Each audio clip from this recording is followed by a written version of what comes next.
അമ്മ ചില നേരത്തെ ഇവിടെ സ്വഭാവം കാണുന്നുണ്ടല്ലോ. ചിറ്റേ ഈ കാര്യം പറഞ്ഞ് വെറുതെ നീ അവിടെ വഴക്കുണ്ടാക്കാൻ പോലെ ഉമ്മ ചിലപ്പോഴേ വ്യത്യസ്ത അവിടെ തന്നെ നിൽക്കുന്നുണ്ടോ? നമ്മൾ ഇവിടെ എന്താ സംസാരിക്കുന്നത് അറിയാൻ വേണ്ടി. അവൾ ആരാ മോള്?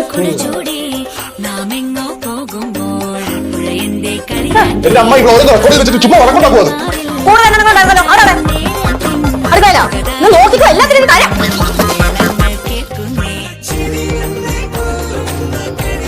അപ്പൊ ഇപ്പൊ എങ്ങോട്ടാ? ഞങ്ങ കടയില് പോകണം, പൊരുളെല്ലാം വാങ്ങത്ത്. ഈ ബാഗ് കൊണ്ട് ഞാൻ ഒന്നും ചെയ്യില്ല ലച്ചു. അതെ ആന്റി ഒന്നും ചൊല്ലിയില്ല. ആന്റി എന്താ പറഞ്ഞ ലച്ചുവിനെ തല്ലെന്താ വിരട്ടിയാ മതി. ആരെ കൊണ്ടാ അമ്മൂമ്മയ്ക്ക് എന്നെ തല്ലിക്കണ്ടേ? സിദ്ധുവിനെ കൊണ്ടാണോ അത് അമ്മൂമ്മയ്ക്ക് തന്നെ എന്നെ തല്ലണം? ഒന്നും പറഞ്ഞില്ല. അതെ ഒന്നും പറഞ്ഞില്ല. സ്റ്റാച്ചു പോലെ ഇവരൊക്കെ പറയുന്നത് കേട്ടോണ്ട് നിന്ന് എന്നെ കെട്ടിയോ പോലെ എന്നെ കുറ്റം പറഞ്ഞു. ഒരു വാക്ക് പോലും തിരിച്ചു പറഞ്ഞില്ല. ഞാൻ എന്റെ അമ്മായി നോക്ക് എല്ലാം നടക്ക്. ഒരു നിമിഷം കിട്ടി കഴിഞ്ഞാൽ അപ്പ എന്നെ കുറ്റം നോക്ക്.